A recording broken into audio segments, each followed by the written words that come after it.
it happens several times in a year. Somebody will come to me, maybe not necessarily from Penzance, somebody who lives up country or even abroad, and they might say, look, my dad or granddad or great-granddad played for the Pirates, blah, blah, blah. You know, if you can then go into the archive and come out and send them a photograph, whoa, that really means a lot to them.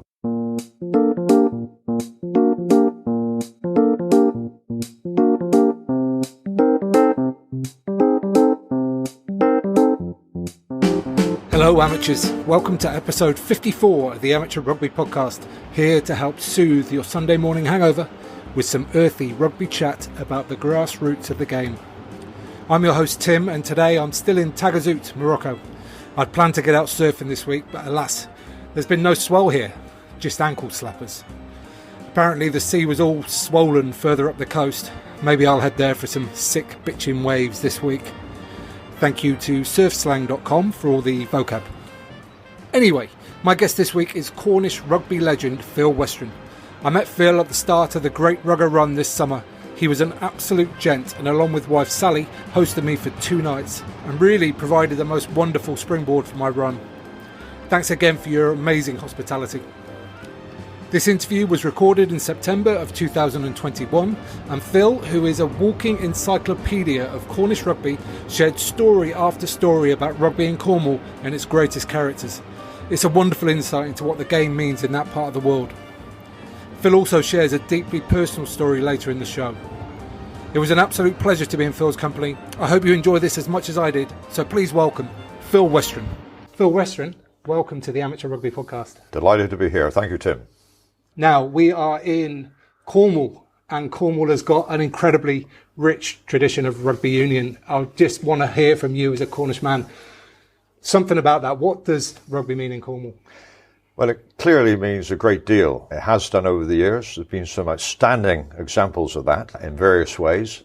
And we can start maybe just to give a bit of brief outline of how it evolved, shall we say.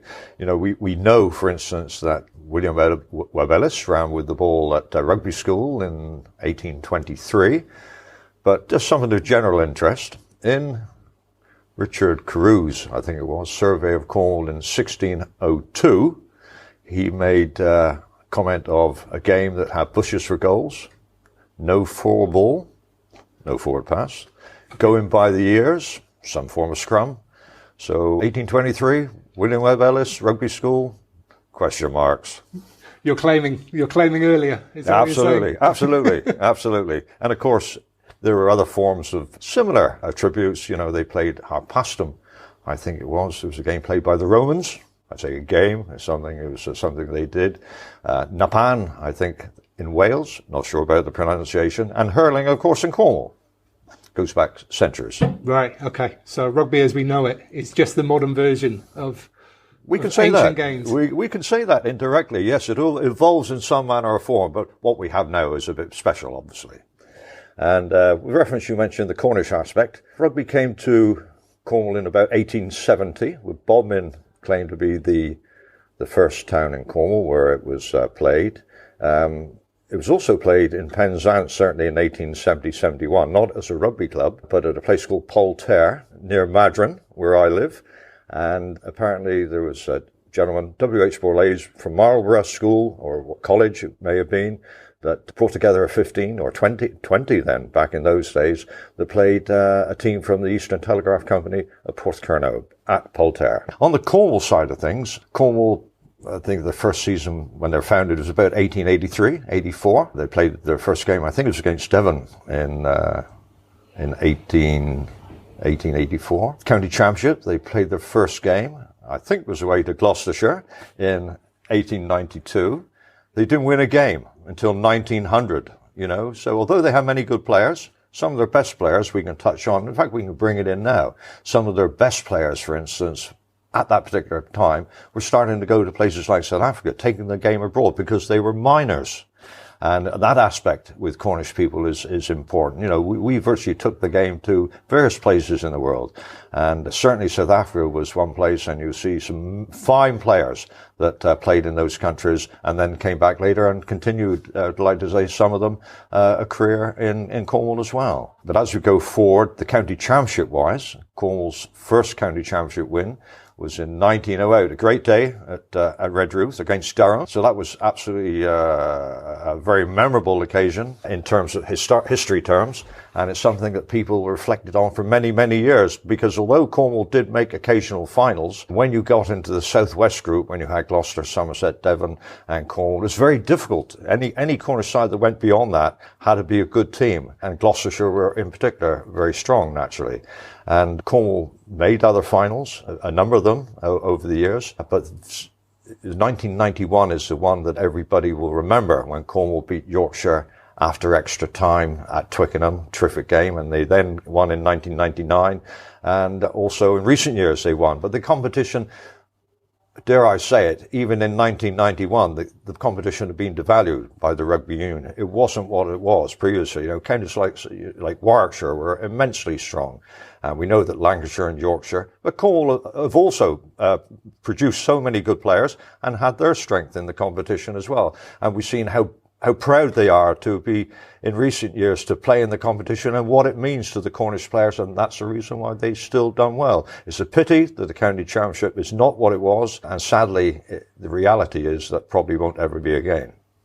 Yeah, I agree. It's League Rugby has taken over as being the, alongside obviously internationals, as being the really important thing. And I'm sad about that as well, because I remember, I'm old enough, I guess, is the way of saying it. I'm old enough to remember great county championship days and what it meant to the people of Gloucestershire as well. Now, you're obviously very aware of all that history nowadays, but were you aware of it when you were growing up into it? Oh, absolutely. Very much aware of it.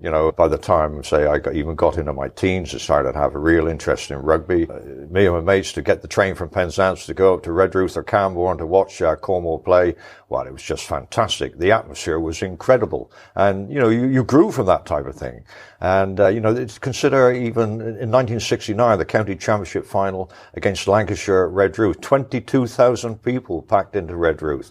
Now, you know what Redruth's like, because what I'm going to mention to you now, of course, is that you yourself played county rugby for Gloucestershire schools. So you know what Gloucester was a particularly strong county, and, how important all that was. And the pride, certainly in Cornwall, for somebody to wear the Cornish shirt is pretty special. There's no doubt about that.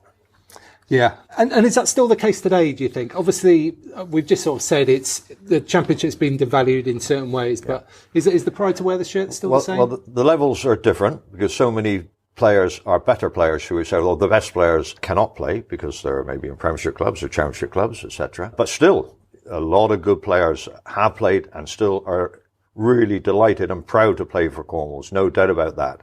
And if that can continue alone, or some kind of format can be organised that there's still a field where people can aspire to that, young players, then hopefully that could be the case. But it's still undoubtedly a great pride in wearing a Cornish shirt. Yeah, for sure. Okay, let's talk about the club here at currently the Cornish Pirates, previously Penzance and Newlyn, but understand the history goes back even before that. So I'd love to hear some of the original history of the club or clubs. Original history, yeah. Well, we should start off with the Penzance Club. We mentioned that Rugby came to Penzance with that game at Polter near Madron in 1870-71. The Penzance was formed in 1876, not long after, one of the first clubs in Cornwall formed. And we just stop there for the moment. Another famous club in Cornwall, Redruth and Camborne. I'm going to mention Camborne because of the mining aspect. And Camborne was formed in 1878, and what it all involved then. Take, for instance, there's one particular occasion when Camborne apparently went to Falmouth, and when they got there, one of the horses had packed up, and one died apparently, and the lights were still coming on. They had to deal with all that, and consider also that a lot of their players were miners, and Dulcoath Mine, where some of those miners worked, they would have maybe on a Saturday morning have to climb ladders from 2,500 feet down to come up to play their rugby in the afternoon. That's quite incredible. That is really incredible. Talk about commitment to the game. Yep. And, what some players go through today. It's not really anything compared to that, is it? Not at all. Penzance as a club, 1876. They had many great servants over the years. Newlyn was formed in about 1894-95. And it was a game that suited also fishermen, funny enough. And fishermen were great singers. And all that was part of it from Newlyn. The Newlyn aspect continued along. There was often a lot of parochialism, which can be in Cornwall. When we need to be strong together, we are strong together. But at the same time, we're human beings, and parochialism is often there. Unfortunate, but that's the reality. Not something I would support, but it is there. It's being human, isn't it? And over the years, a number of games between Newlyn and Penzance were suspended for a number of years. The treasurers must have pulled their hair out, I would think, because the gates, of course, would have been the best gates they'd have of the season when the two teams met each other. But things did mellow, apparently, during the 1930s.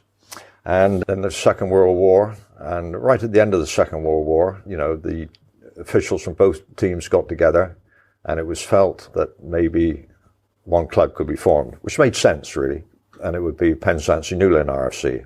There's some great people involved in that amalgamation. First of all, mention Rex Carr, who was absolutely incredible organizer.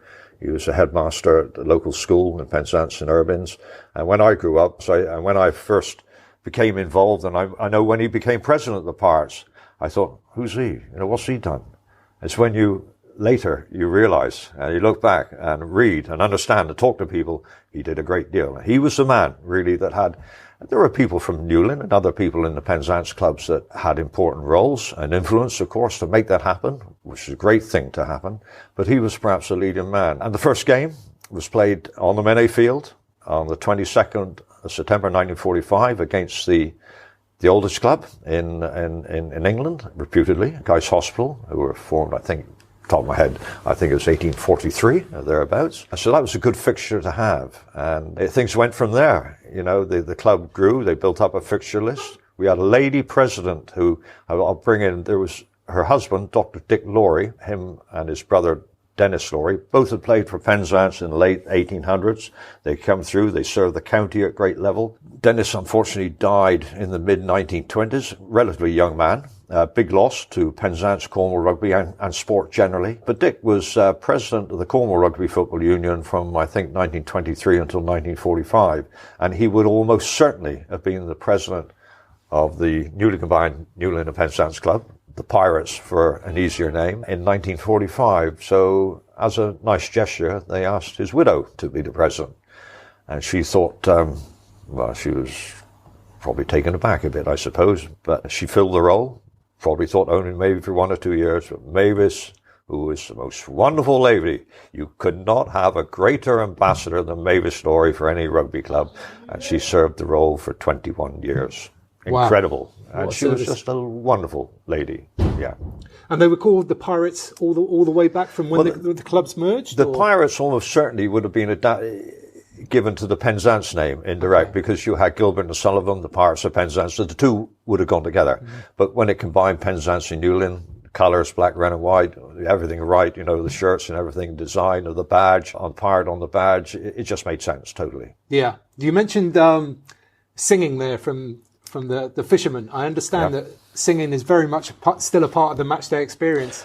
It's here at the Menay Field. It's a great matchday experience. We're very lucky, and I think it's very unique. Generally, should we say, around England, not in Cornwall, because for many years, people love to sing after rugby games, sometimes during rugby games, but specifically with a pint of beer after rugby games. And we're very lucky, whereby there's a marvellous group of very informal singers, good singers nonetheless, called the Cadger Singers, and hopefully they will be able to make it at a game this weekend, which hopefully you'll be there, Tim, to enjoy.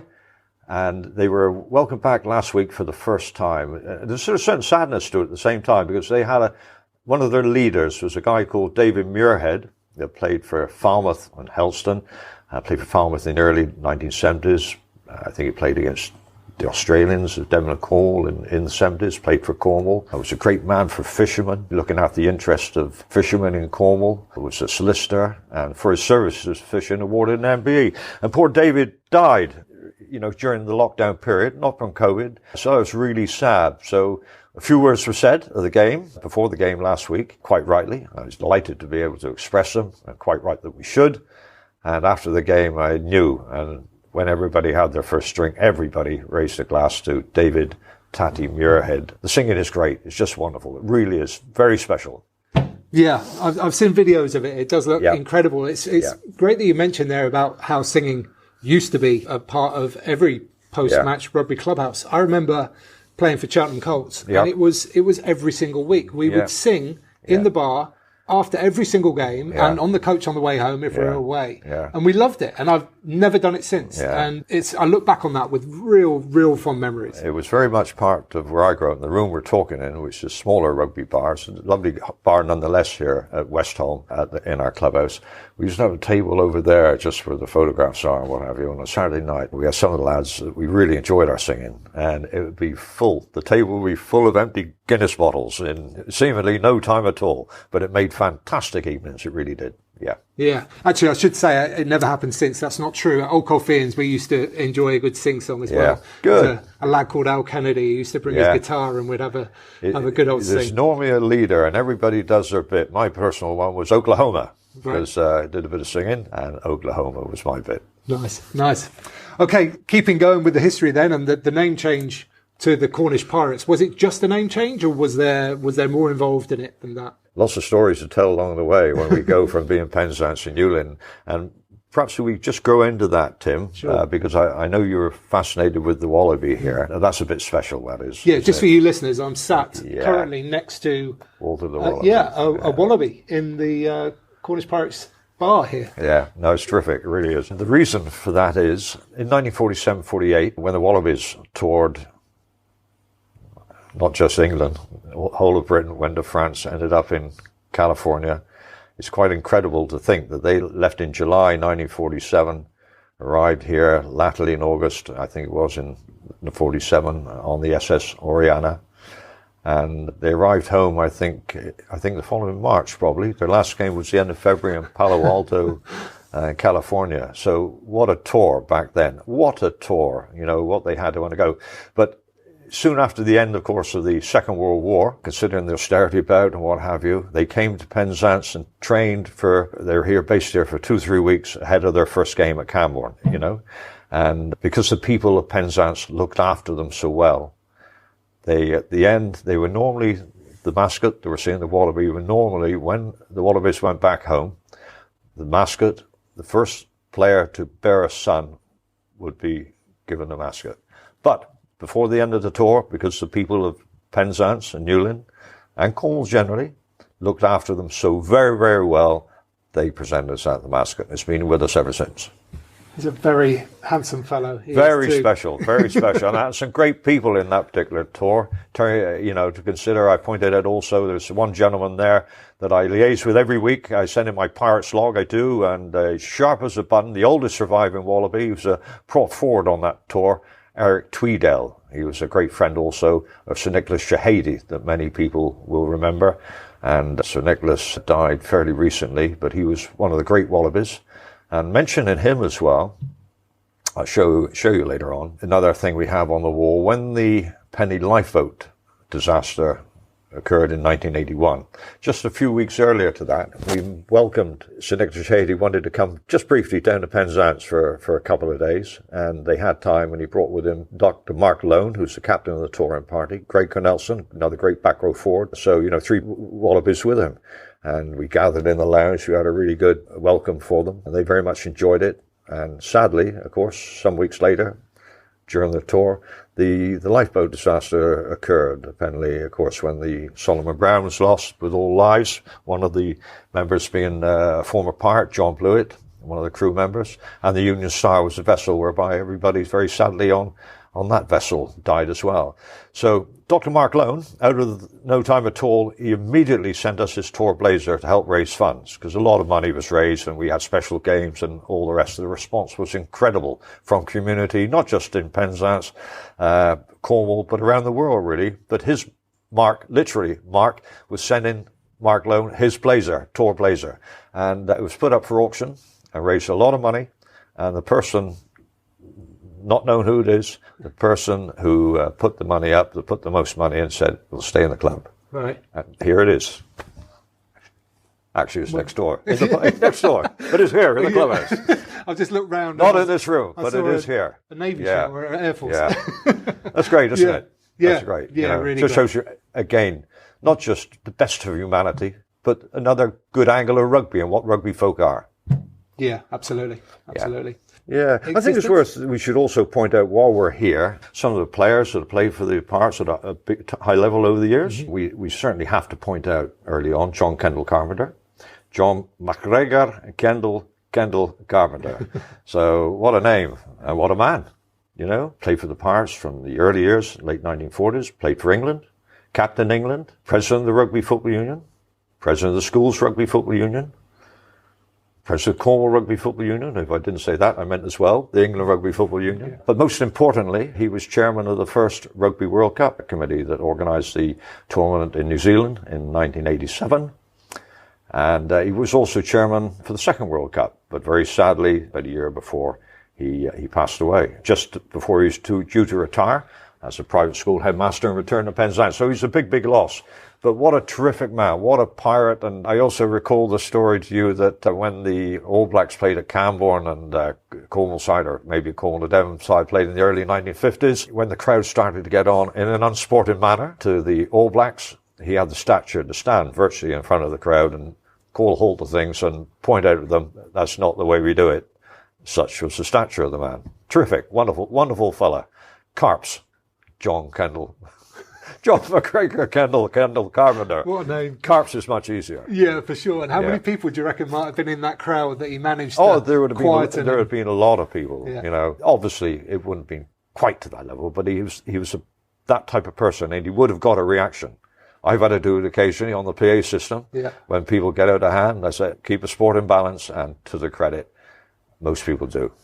Yeah, it's true, isn't it? Most people do, but there's always...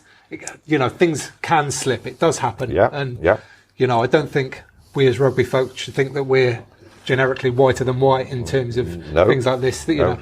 But I think what we are good at is exactly what you've just described, kind of stamping on it when these things do happen. Yeah. Look, I've got a brother-in-law, very good rugby player, and so one of several brother-in-laws. My wife was one of 11. So you can imagine what it's like. Nephews, nieces, grandchildren, etc., etc. Anyway, one of them, Floyd Steadman, very good player, captain Saracens in the 80s, to third, the equivalent of the Premiership. Really good player, played for the Barbados as well. Could easily have played for England, but for being black, how difficult things were as that even back then. A lot of top people felt he should have played for England, but he also played a few games for the Pirates when we were here at Christmas time. And I know that on one occasion down here, one of our supporters thought he was being quite funny to take a mickey out of Floyd, but everybody around slapped him down right away, which was a terrific response. Yeah. And that's the way it should be, and quite right too. Yeah, absolutely. Are there any more characters that we need to know about in terms of the... Well, we must mention Stack Stevens. Stack was just a wonderful rugby player. Stack was brought forward. I showed the photograph to you next door of Stack scoring the try for England in New Zealand in 1973 when they beat the All Blacks at Eden Park. Just fantastic. And Stack previously, of course, in 72, had played in South Africa when England again recorded a terrific win there, probably Ellis Park, I believe. And of course, in 1971 as well, he was a British Lion. So just fantastic. And, he played over 500 games for the Pirates alone, and I was fortunate to play in his 500th game. I remember we played down St. Ives on a dark, miserable night. Floodlights on, I appreciate that. But he played his 500th game. He played, 6 times for England. He played 80 times or whatever for Cornwall. All that travelling around, the games he played. He was a farmer. All very difficult to get, to where he did back then. But such a player, he did it. And I'm sure he sold a few Brockleys when he went to London as well. It's interesting that with the amount of, kind of commitment it takes from players of that era to have a full-time job, to play at that kind of level, to then somehow recover and be able to do it again. Yeah. And also, as you've just said, the number of games is quite obscene. Well, look, absolutely. The commitment for somebody of that ability, that was at that level. New Zealand with the British Lions 71, South Africa 72, New Zealand 73 with England. Quite incredible stuff. Would have gone to the British. He was asked to tour with the British Lions in 1974 as well. But he did the right. I got a family. My dad. I got my brother. They're working on the family farm, so he unfortunately had to say no. But he did the right thing. You could understand that. And it's a great legend or legacy that somebody that goes and achieves all those things gives to a community. Oh, the pride right? that boomed from this club was quite fantastic, you know. And Stack then, when he came back, you know, he continued to play his club rugby. Then he would, later in his career, turn out for the thirds, you know, quite happily. You know, he was that type of bloke. Terrific man. And his youngest son, I beg your pardon, is our vice captain of the Cornish Pirates this season. And his eldest son is captain of Red Ruth. Right. You know, yeah. And his father-in-law, Jeff Fingo, was a very good player in his day, played for the Pirates. And Mum Jane is a lovely lady as well. And yeah, a great unit. Stack sadly passed away, I think it was about 4 years ago now, but we managed about the year before to do a tribute to him, which was a wonderful and really well turned out here. It was a great event.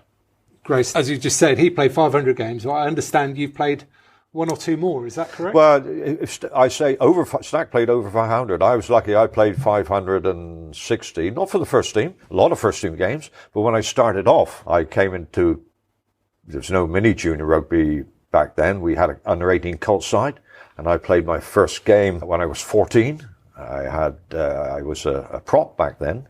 And the other prop was Steve Tomlin, a good friend of mine, who was very nuggety, very intelligent prop forward, very good prop forward. And the hooker was Mike Luke, who was another great bloke. And Mike was born and bred up in Penzance.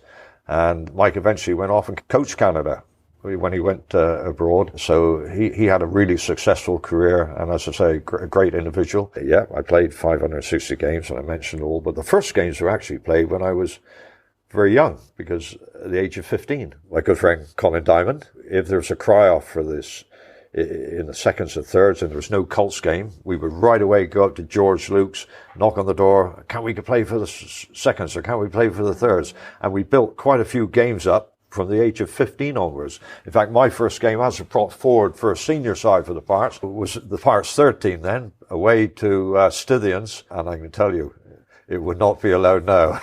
Oh, I can't even imagine playing like first senior game as a prop forward as a 15-year-old. It's just in senior rugby. Yeah, that sounds insane. I think you have to be insane to be a prop forward. How did you go? I was quite happy to play prop forward then, but then I saw you can play a bit of rugby in the back row. So within a couple of years, I was more happily into the back row. Okay, you learnt your lessons. I learned my lesson. Yeah. Great. So you mentioned travelling around playing rugby. I understand there's a story about travelling up to Esher.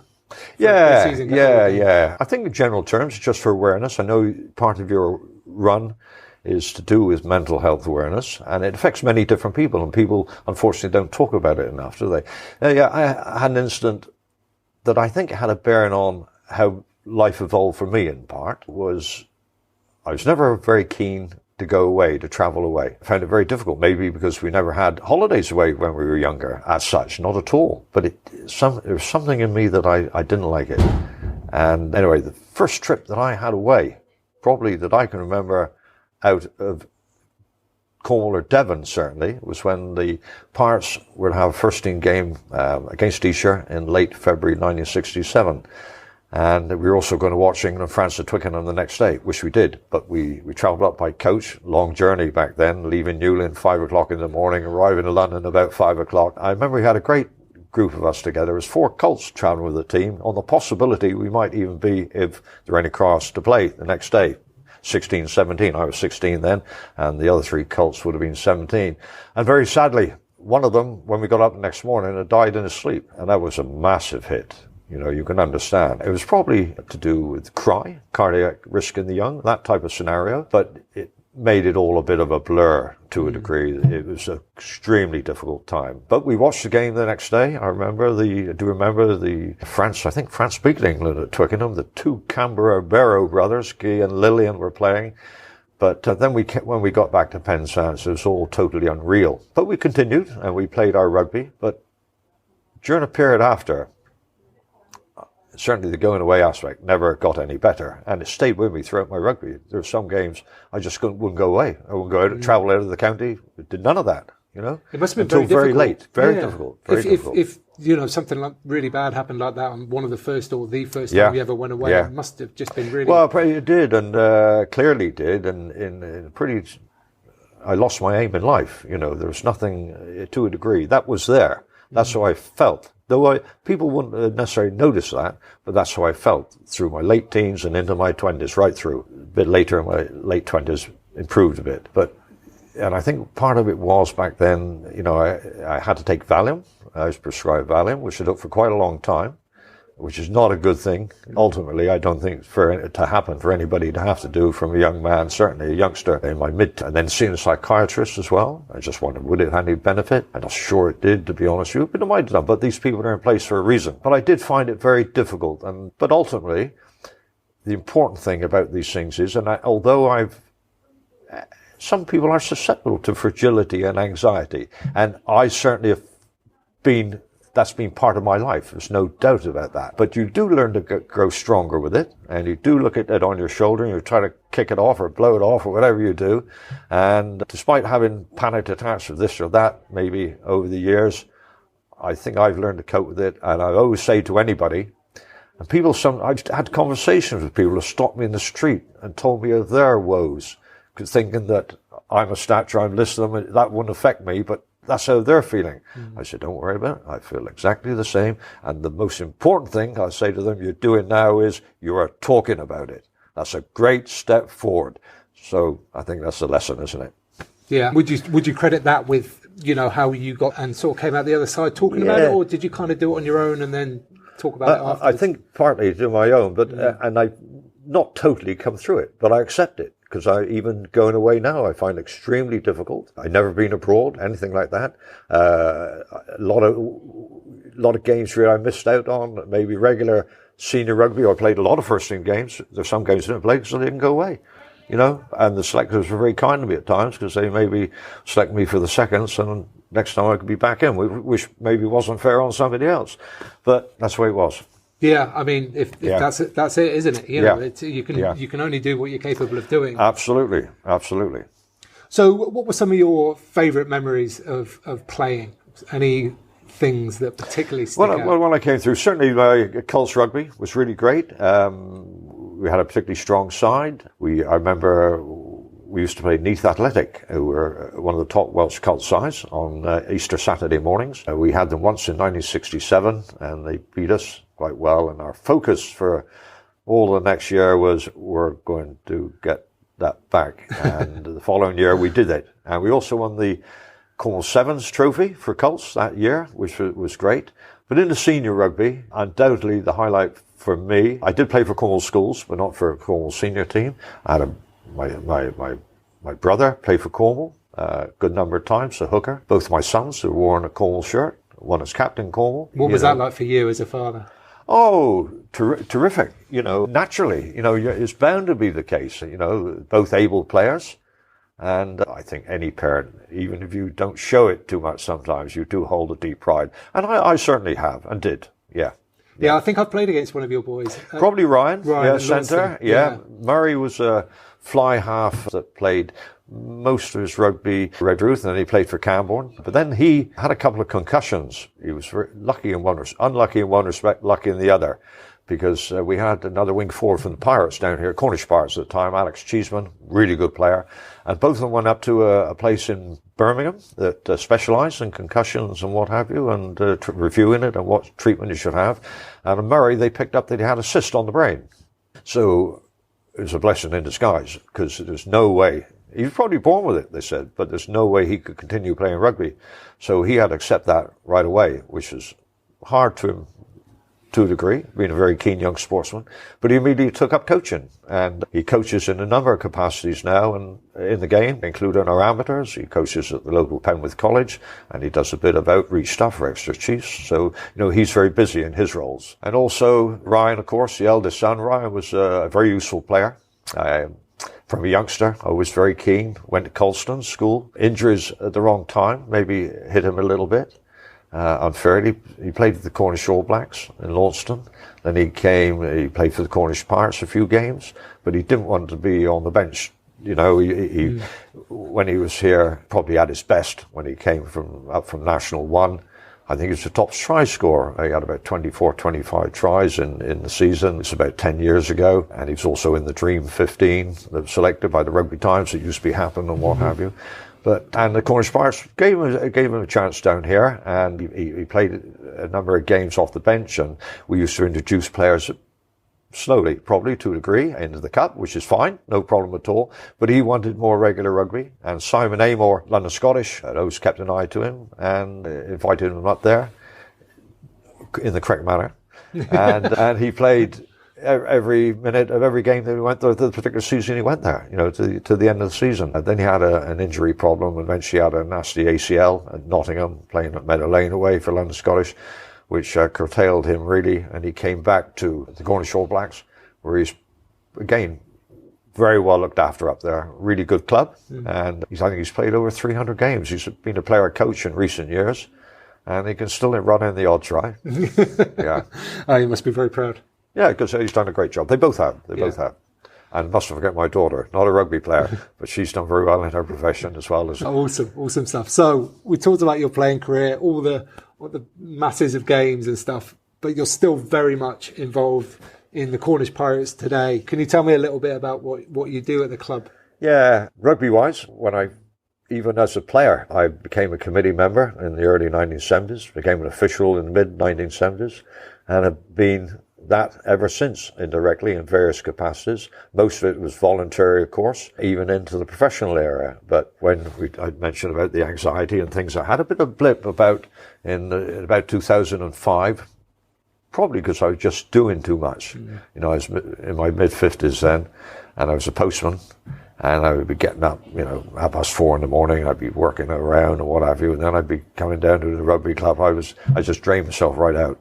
It did no effect at all. No good for me whatsoever. So life was telling me you got to change. And I'd been asked to work for, although I did a lot of things voluntarily down here, a wide range of things. I was offered a role on the media side because we had nobody then. I did it as a volunteer, but it was becoming more professional. And Dick Evans, who's been the backbone, really, of course, of the Cornish Pirates over many years, and still is a very stoic individual, I was given the opportunity to be paid. And I took on the role, and like to think that I've given it full welly and more at times. It's like everything. If you're going to do it, you try to do it properly. I'm not saying I'm an expert at anything. So I'm in the media side. I like to liaise with people. I've never had any education in that area. But I think if you apply yourself with will and want and try to do the best of yourself, it can take you forward to a degree. And I like to think it's being appreciated. But that's not for me to say, obviously. And I've covered many, many roles. Yeah.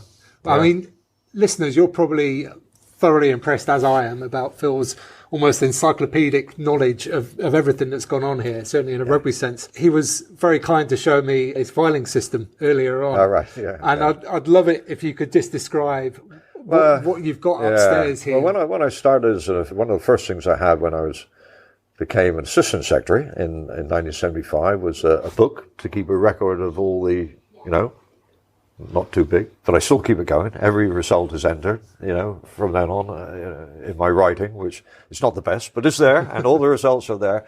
But I started to develop an archive for the club, if you like. Quite a bit of Cornwall stuff there as well, but mainly Penzance and Newlyn, but also it became Newlyn and Penzance. And over the years, people have been very kind, whereby they pass me on programs, photographs, etc. And there's stuff that I've got going back there in filing order, probably to the earliest photographs are about in the 1880s, and it's absolutely terrific. What I find very rewarding is, and it happens several times in a year, somebody will come to me, maybe not necessarily from Penzance, somebody who lives up country or even abroad, and they might say, look, my dad or granddad or great-granddad played for the Pirates, blah, blah, blah. If you can then go into the archive and come out and send them a photograph, whoa, that really means a lot to them. So to be able to do that is very rewarding. Yeah, it's a wonderful service, because I think as rugby people, we have a real sort of reverence for the history of our clubs and the people that have gone before us. Yeah. Hence, looking around here and every clubhouse that you really go in around the world, you see photos of every team that's represented the club. The players, you can reflect on so many players that you're lucky to play with or to see, during your time or before you started playing or after you finish playing. some of the officials you looked up to, some of the greatest officials, when I got involved, they never played for the Pirates, never played any real rugby, but they still worked their socks off, for the club. And there are many people like that. And it's just incredible that we have so many fine servants and some real great characters among them as well, often. Yeah, for sure.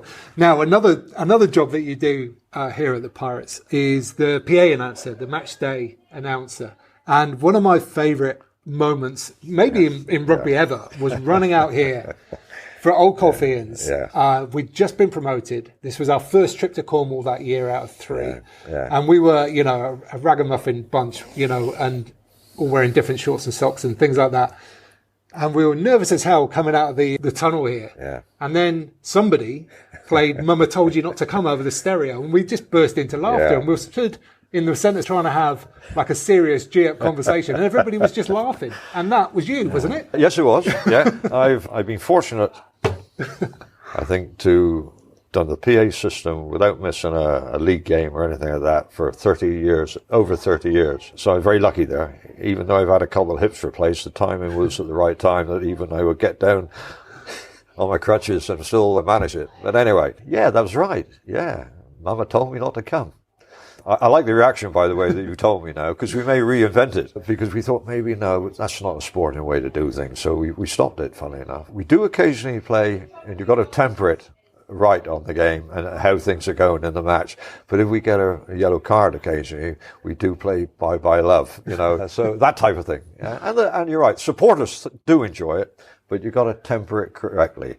But I really like the fact that Old Colfians thought it was good. So it may be reinvented. Yeah. I'll certainly be happy to see it back. Maybe tomorrow? No.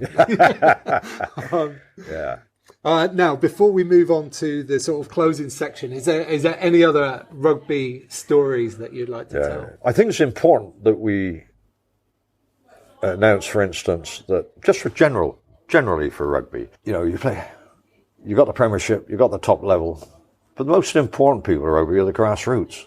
There's no doubt about that. There's no game without the grassroots. Some people forget that, sometimes.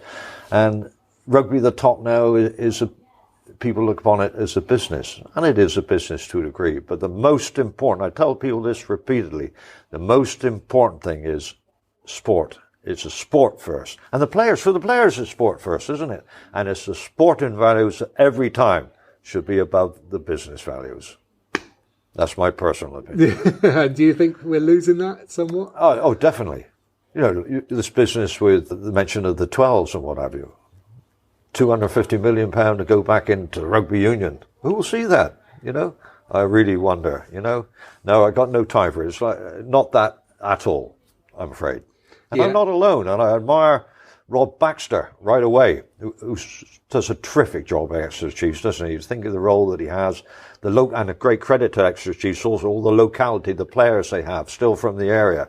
They're the epitome of what should be, for any Premiership football club or rugby club. Just fantastic. And he immediately came out with his concerns. So no surprise. Well done, Rob Baxter.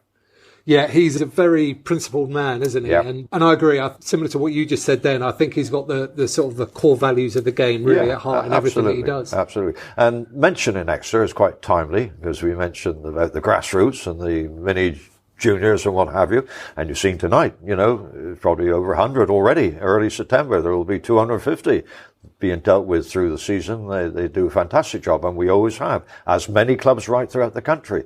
But of course, we're fortunate to, and again, a deep pride for what they've achieved, is that Jack Noel, Luke Cowan-Dickey, this is their place. This is where they started at the age of 6, And there are other players that have gone on. Tom Hendrickson in the Exeter Chiefs. Max Badilli played Exeter Chiefs. They were Penzance boys brought up through. Kyle Moyle, presently at Gloucester. Kyle, great local lad, done a great job. Already at Gloucester, he's doing well, isn't he?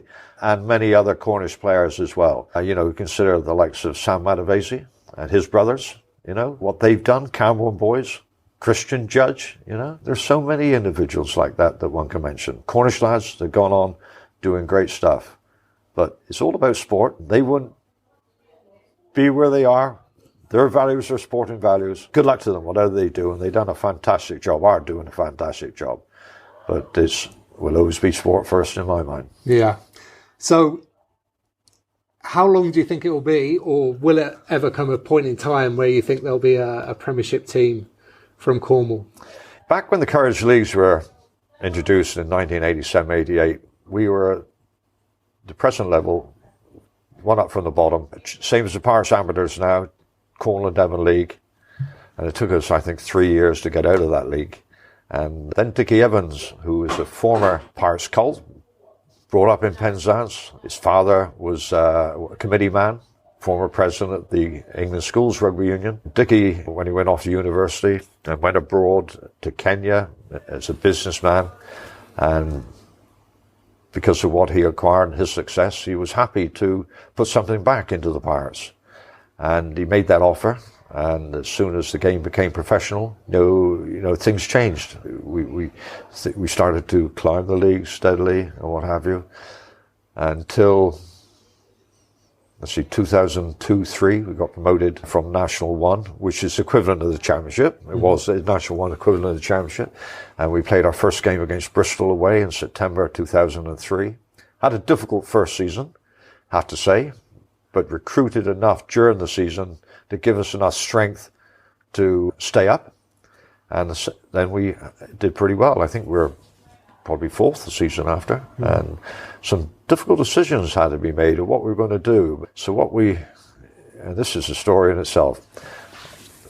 My wife and I were away at the Butts Park Arena in the car park, having our sandwich before watching the Pirates play Coventry. And I was talking to Sally. I said, I think it's time we should call ourselves the Cornish Pirates. Okay.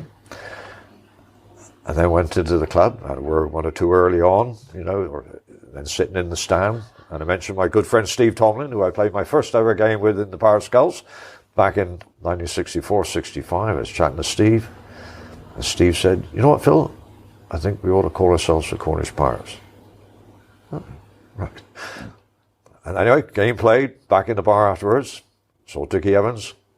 "Phil, I think we ought to be calling ourselves the Cornish Pirates." And that's not a lie.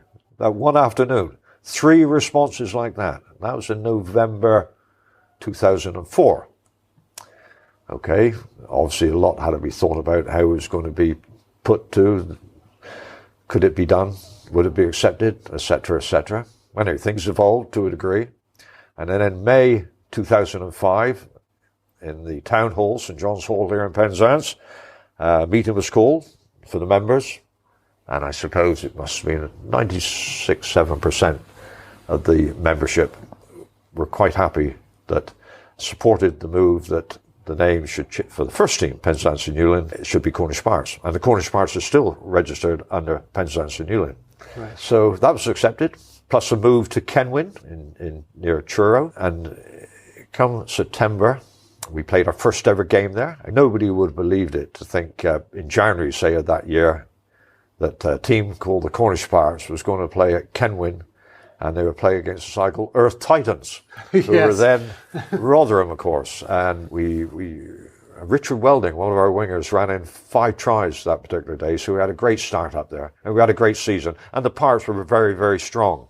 It was a bit of a tented ground. Everything was brought in and what have you. It had been used many years previously by Truro Cathedral School, I think it was. But it was quite an expensive exercise. And at the end of the season, Dickie Evans thought, look, we should look at things a little bit differently. And rather come all the way back to the Minay, we had a ground share for 4 years with the Camborne. We had a very strong side at that particular time. The players we brought in then, we had the likes of Eva Motusaga, Simone International, we had Viliami Masi, players of that, Heino Senekal, Namibian International. Blair Cowan was playing. Blair Cowan, Dave Ward. I said, these are the players we would over a period of time take in. They didn't all play in that game, some of them did, but the game I have to mention is the 2007 EDF Energy National Cup final at Twickenham, when the Cornish Pirates beat Exeter Chiefs in the final, which we never had done really because we had a good number of injuries. Other great players, Tim Cowley and Alberto Di Bernardo, an Italian international, but Argentine. All great people. But we beat them 1916, I think it was. And what a day, what a day it was. Fantastic. It's like Cornwall, it's like everybody had gone from Cornwall, because Mount Spey also had a team. They got into the intermediate final and they won as well. So what an afternoon and evening that was. An incredible weekend. Anyway, and then of course we went along quite successfully, keeping our noses well up in National 1. And then the championship was formed, I think, in 2009-10, and that's the first year of the British and Irish Cup. And at the end of that season, we played a very strong Munster in terms, it wasn't a full side, but it was strong enough. You know, you had Peter O'Mahony captain the side, and we beat them at Cameron. And again, what a terrific game of rugby that was. And they were great, the Irish. They were just fantastic. You know, the people we had to liaise with, and they took defeat well. But it was just a historic moment for the Cornish Pirates. And then in 2011-12, we then got into the championship final playoffs, 2 years running.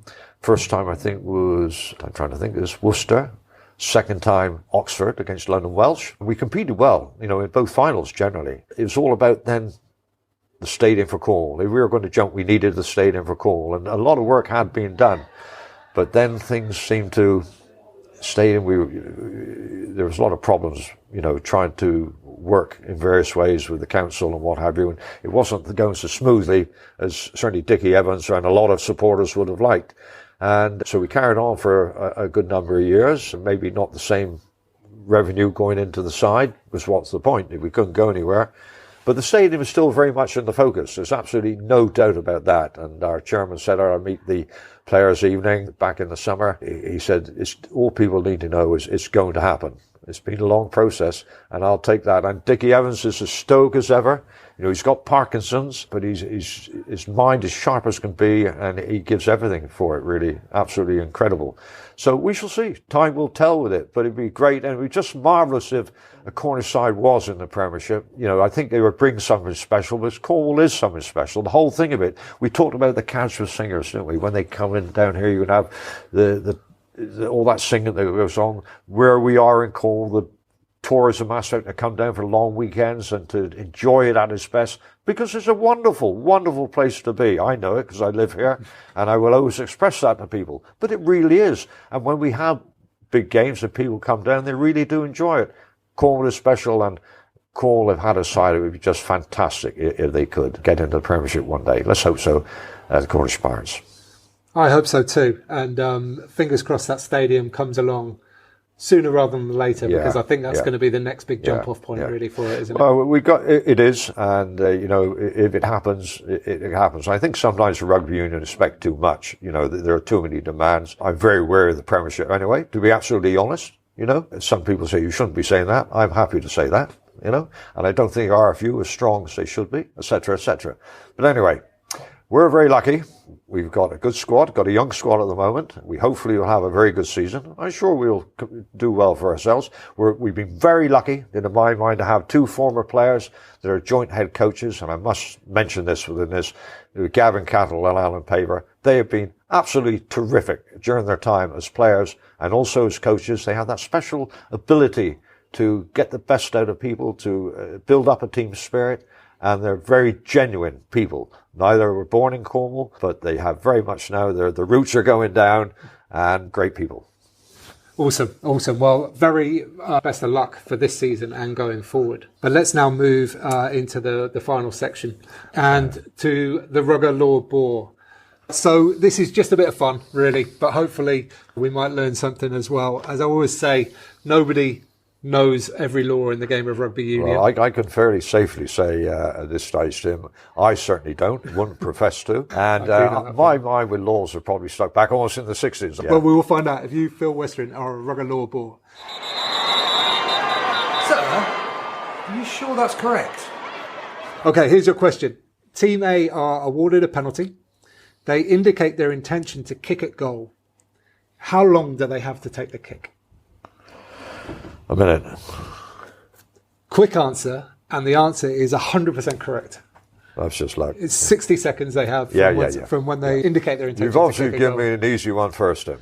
Well, I've heard people, actually, this one came up because I heard people discussing it on another rugby podcast, and they were disagreeing about which it was. So I thought, one thing I would always say with reference to referees and crowds, we mentioned again before, crowds occasionally get on the referees. I will never, ever Referees are the most cherished people in the game of rugby.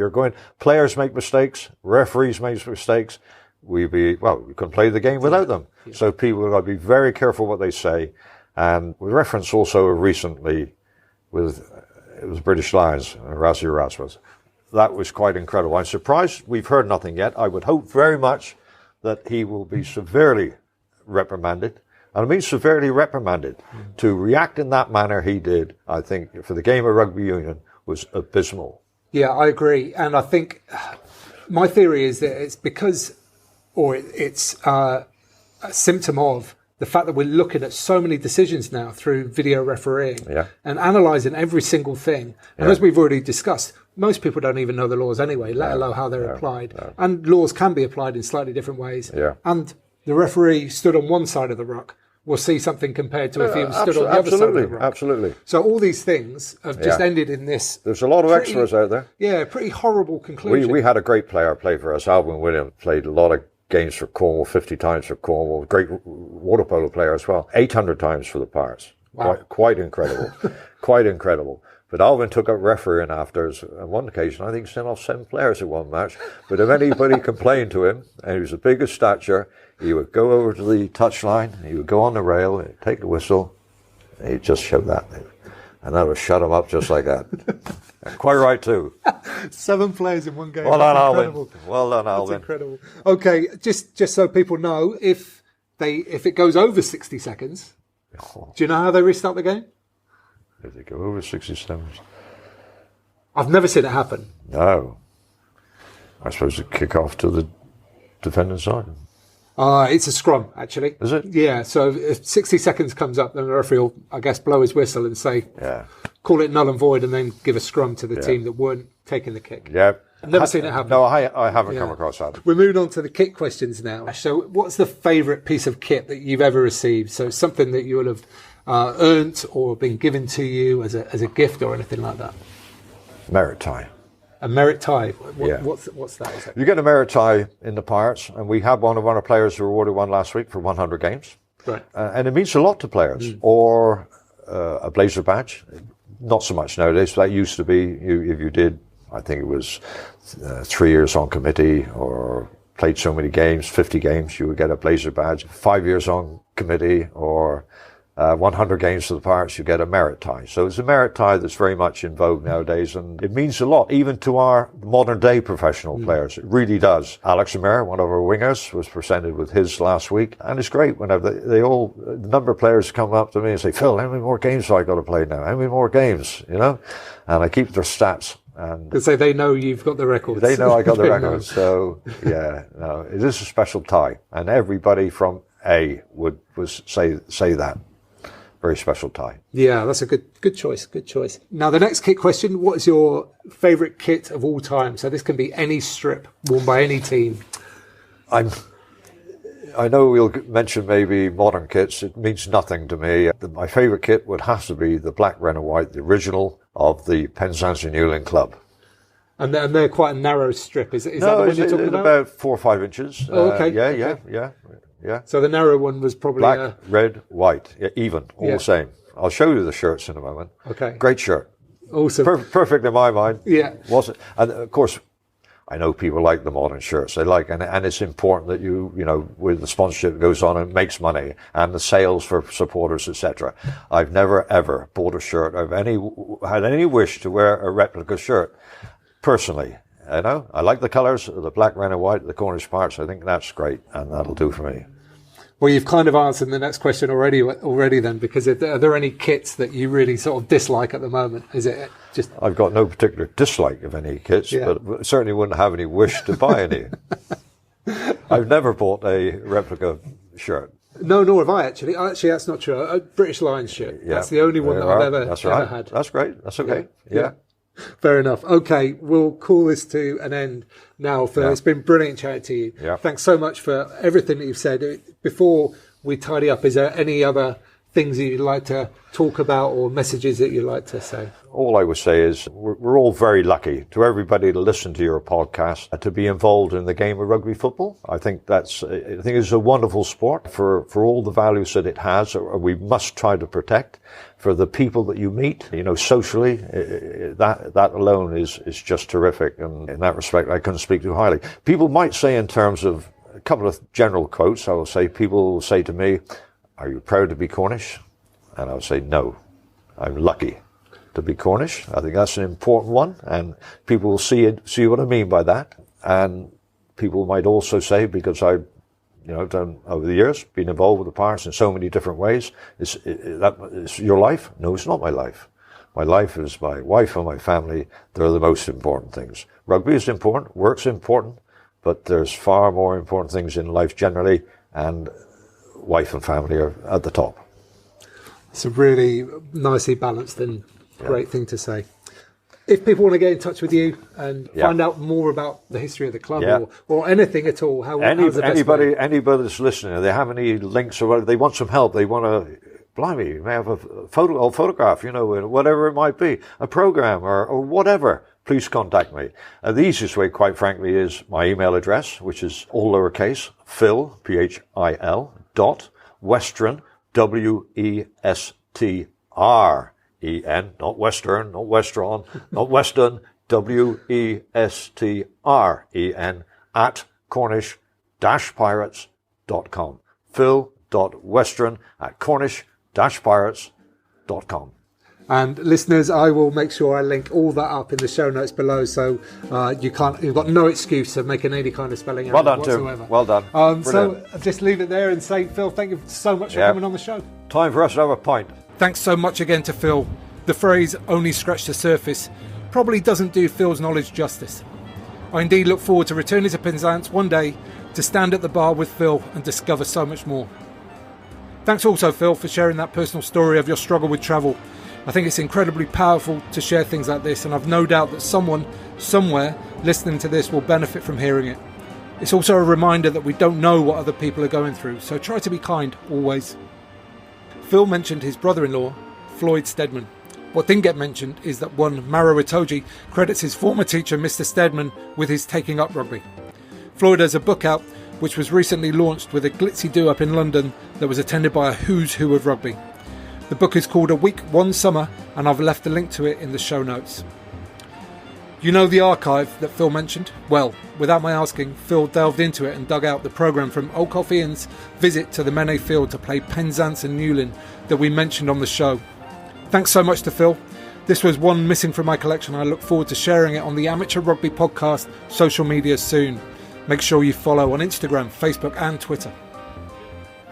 I'll be back with you next week when my guest will be Looseheads Academy head honcho, Joey Milburn. Joey runs the academy for Looseheads, plays his rugby for New Cross and is a Harlequins mega fan. Subscribe in your podcast player to ensure you don't miss next week's powerful episode. I've been here in Tagazoot for over 2 weeks now. My nomad urges are starting to kick in, so I'll likely be somewhere further up the coast next week, slowly making my way north and towards the UK for Christmas. Talking of Christmas, if you haven't got gifts sorted yet, then maybe you'd like to check out my rugby gift list on the Amateur Rugby Podcast website at amateurrugbypodcast.com/Xmas. Or you could just send friends and family there and let them choose for you. Now, if you've enjoyed this podcast, you could rate and review on your podcast player, but what I'd really like is if you can mention it to someone in person the next time you're down your local rugby club. Hope everyone enjoyed the Autumn Nation series. Keep safe, and until next week, get out and play.